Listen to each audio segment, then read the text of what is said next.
Alright, what's up everybody? How you guys doing? We've got the Any God Allowed. It's 4 bands each tournament this week. I'm solo cast. We got no Maseratis. He's actually on vacation. So if you are not a fan of Maseratis, it's gonna be a great week for you. And if not, I am sincerely sorry. Sorry? God damn it! It's already. Where's Maz? We need him back. And also, if so, I meant. Yeah. If so, not if not, because I already. Anyway, we got Area King versus Hatmaster here in round 2 to kick things off, because this is kind of a weird bracket. It's one of those brackets, smaller bracket this time, at least slightly smaller, because the Energy Invitational is just going on. And I just moved, as you can see in the background. Hello, how you doing? We're back to the old apartment. I just moved for the summer, for those of you that didn't know, to my girlfriend's, we're not to my girlfriend's, with my girlfriend to Albany for her internship. It was like a really great experience for us. You know, we were able to even like, get, see how things would go when we do move out together. We didn't do it for those reasons. We did it because she needed somebody to help her, actually be able to exist over there on her own. Because she needed help with, the payments and everything. And it would be a good experience, and it would be fun, and I wanted to. So we're back here, and we got Hatmaster with the nice wall to secure this, but he's so low in mana. I feel like this is going to be really dangerous for him.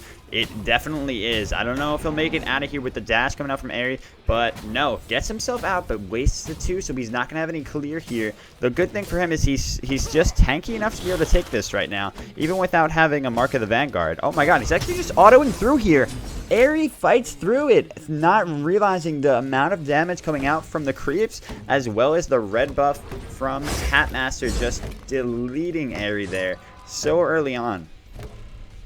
Hatmaster, by the way, is like the king of the Ymirs. He is an all-Guardian dual player and Joust player. He's a great guy. I'm very happy to have had him, come into my community. He makes his own YouTube videos. I'm not sure if he streams himself, but yeah, YouTube, definitely check him out. I forget the name of his YouTube. I always do, but somebody will link it in the comments. And yeah, so definitely check this man out. Yeah, so he's known for his Ymir, and he's drafted it here in an Any God tournament. Which is a very bold choice if he's actually looking to win, because, he's going to be into a crazy amount of negative matchups for him, right? Area King here on the ADC. I mean, Aerie is very proficient ADC too. He's a very I'd say he's a very consistent player, honestly. He's consistently like at that level right now where I feel like he could blow up and he can get really, really strong, or or he can just kind of lay there and stagnate. We'll see. We'll see if this tournament could be his like big breakout tournament, or if he'll kind of like fall to the wayside for this one. I feel like he'll get there though, because he's very talented. But yeah, definitely him on the Cernunnos here, a much better pick in ADC, very strong. Even though they got nerfed with the Fatalis removal for range, they still have an incredible matchup against almost all of the cast, depending on which ADC you're looking at, especially one like Cernunnos, who controls a lot of space. He's not one of the best anymore because he's received quite a few nerfs, but they've just like fine-tuned him and made him better in pretty much every regard. So to go over all his changes would actually be just a mouthful. But wow, Hatmaster really just overstepping there. I'm not quite sure what he was doing. Oh, it's awful Master Hat, by the way. He's in that position right now where he's a Ymir versus an ADC, and he needs to keep the snowball rolling. So he knows that he needs to keep the pressure on in order to actually come out on top of this matchup, because he doesn't want Aerie to hit that, critical mass point where he has the pen on. He's got a little bit of defense. That's what's really going to kill him, when Ymir is no longer doing, nearly all of Aerie's health with one combo, because once he needs multiple combos, it's, ADCs are very elusive, especially if Aerie's going to build into Frostbound here, which I feel like he will. I think Aerie's that kind of player. Like I said, he's consistent and he's efficient. And I don't think that he'll let like pride get in the way in a tournament setting when it comes to building Frostbound in a situation like this. Not saying whether I agree with it or not, but yeah, it is a tournament. So I mean, people are going to do whatever it takes to win by their own standards. Hatmaster, though, playing around this very well. He's certainly not out. He just needs to get himself back into this during the early, or else he'll probably not be able to take the late. And sometimes I feel like it could be it could sound a little just like a blanket statement to say things like that, but that, you know, that really is how the matchups in Duel go. And it's not so much of like a, you know, oh, this is automatically will go this way or that way. It's more of like a, for me at least, it's exciting because, you know, this person has all the pressure on their side. They have to make something happen within a set amount of time, unless, you know, the enemy misplays horribly at the end, or, you know, like they get like some crazy outplay, which, you know, really is, I don't know, Air King going over there and just blowing his own beats there. But yeah, so I think it's actually really exciting to just, you know, understand how Duel really works in certain contexts. And yeah, I hope you guys do too. You know, I do. Because otherwise you're not going to like it, because a lot of Duel, you know, is stagnant like that. There are a lot of, you know, this is kind of a given, you know, a lot of given scenarios. But you can change them based on outplay. And Hatmaster's somebody who does that very well, and you can see it all the time in his play.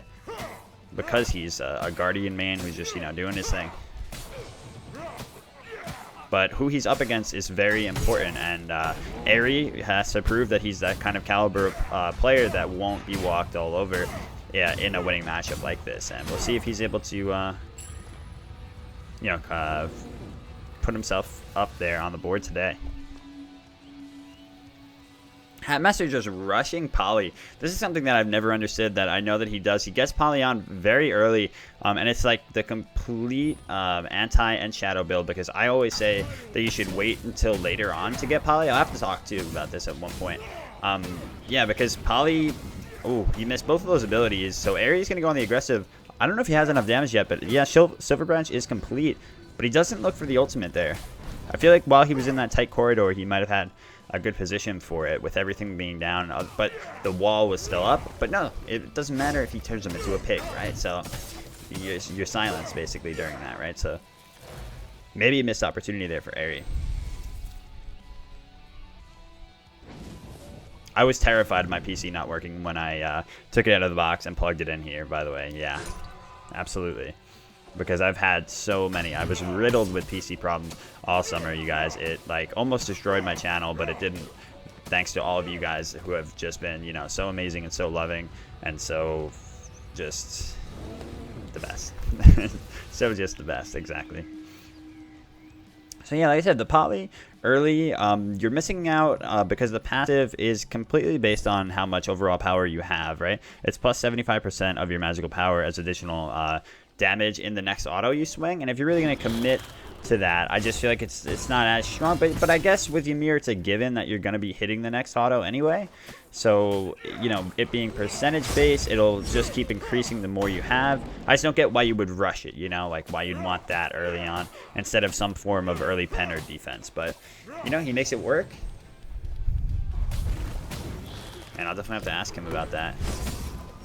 Might be one of those things I'm just overlooking too, or it could just be a personal preference, which, you know, comes into play a lot in Duel.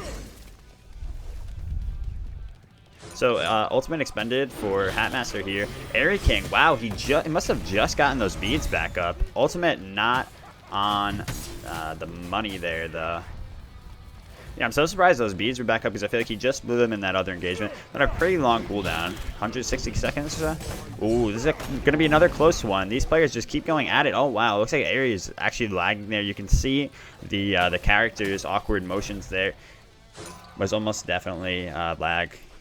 Because I know everybody's like, what the fuck is he doing? You know, Ares sucks. But yeah, in some positions, that's what I like about sometimes in Spectator. You can actually tell when there's lag. Because otherwise, I would be like, oh, Ares sucks. Unless it wasn't lag. It was good. Ares, you don't suck. It's okay.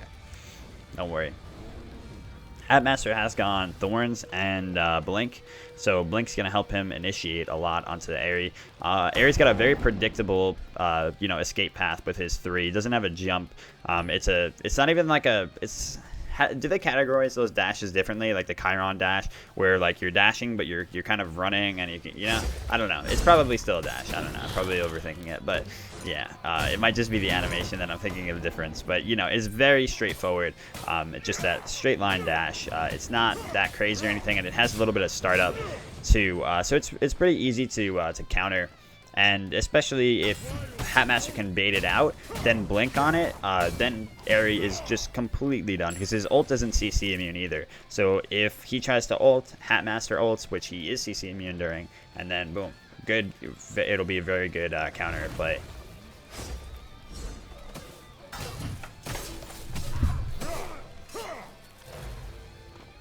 I gotta say, it is tough casting without Maz, man. I need him back. This time I decided to solo cast because I just wanted to, you know, just go it alone for this one because I had just been getting back to my apartment. I figured, you know, settle in, just do it the old-fashioned way, the way that I'm used to doing. But all of a sudden, man, there's too many things to talk about, you know? It's hard to talk about all of them by yourself. It might also be because I'm slightly nervous and, you know, just got back to my apartment. It's a little scary, man. It was away for the whole summer, and now all of a sudden we back and we gotta readjust. I'm glad everybody showed up for this one because I was having some trouble with scheduling on it because I wasn't sure exactly when I'd be getting in or when, you know, I'd be moving. Well, that last centimeter of the freeze hitting there, but Hatmaster having a tough time really getting the damage. Like I said, when that one combo starts to not even do half of Ares' health anymore, and then he starts lifestealing it up on top of that, that's when things can just get so frustrating for Ymir because he's fighting into this god that can so easily turn the engagements in his favor after you've dumped your whole kit like that.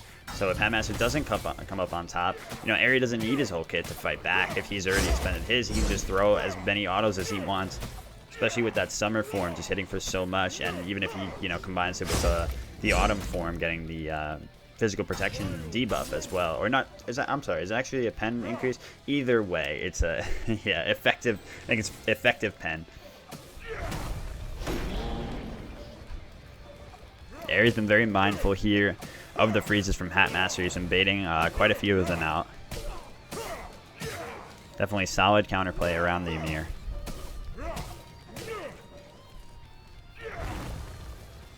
He also went into a Shield of Thorns here.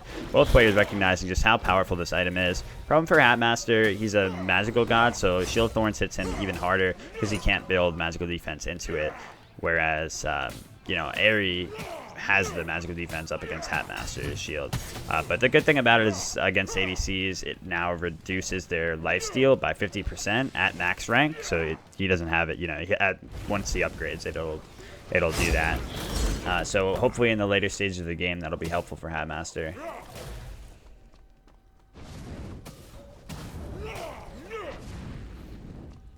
Yeah, it is a debuff. It's a debuff, guys. It's confirmed. Nice 2 there. Hitting the 2 correctly on I want to call him Chiron for some reason. On this guy, Cernunnos, have I been calling him Chiron the whole game, by the way? Because I feel like I have. Or maybe I just haven't been calling him anything. Alright, so yeah, hitting the 2 correctly on Cernunnos is really important, though, because he kind of rides or dies on that root on the 2 to set up for all of his, you know, combined auto damage afterwards, because there is no, like, slow on that or anything. So to get the, you know, continued damage, he really needs to hit that. Of course, for the escape, it's also so important. If you're on the back foot and you miss that route, and you've, you know, turned around to use the 2 to try to take the time, if you then miss it, it's curtains. So you gotta be, you know, you gotta be really on point with that ability, and I know I am not, and I do not like this guy. I don't understand things like that. They just have like that tiny center, and you gotta hit it. It frustrates me, man. I don't like it.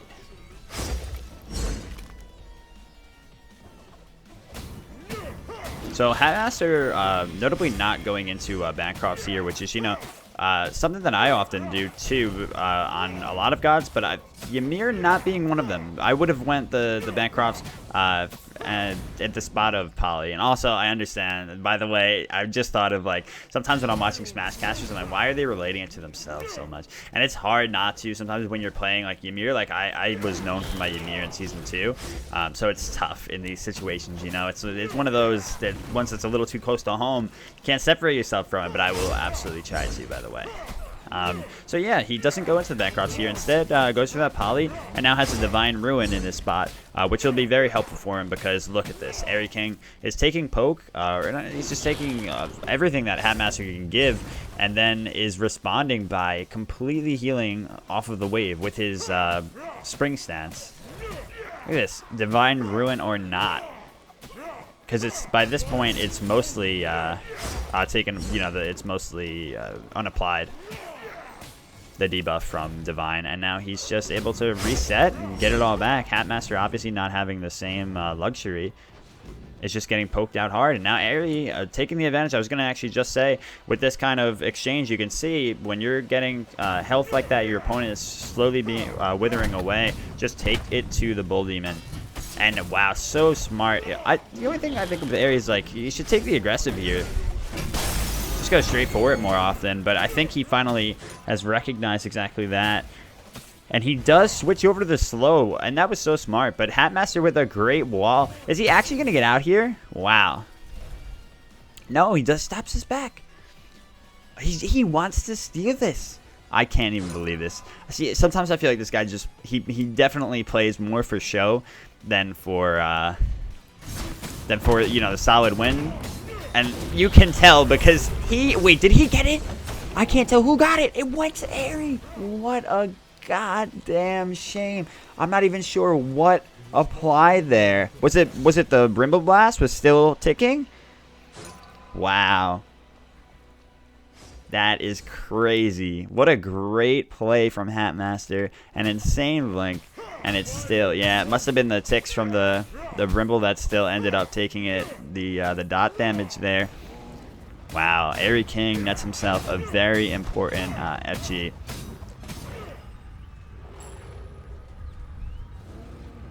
Yeah, if he stole that, that could have turned a lot.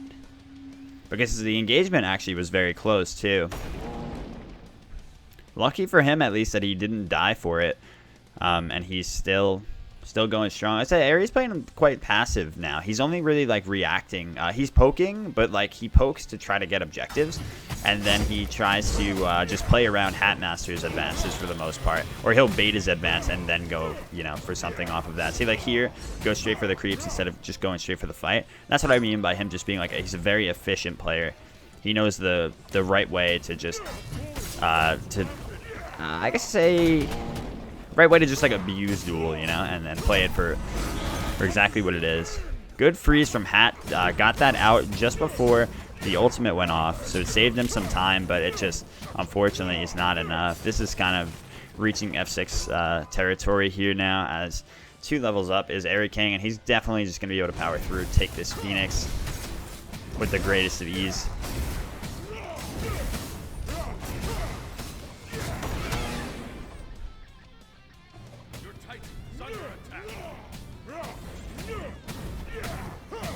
Will he even be able to take the Titan as well? No, he does reset it. He's waiting for the creeps. It's one of those awkward situations where you're cursing the creeps because they're not coming in for you. But nah, that's it anyway, man. Airy just takes everything off of that one engagement. And that's the power of ADCs. Like I said, that's the power of people that play them efficiently and just like map out the whole game like that. He had his objective plans in mind the entire game and knew exactly when and where he would be going for them.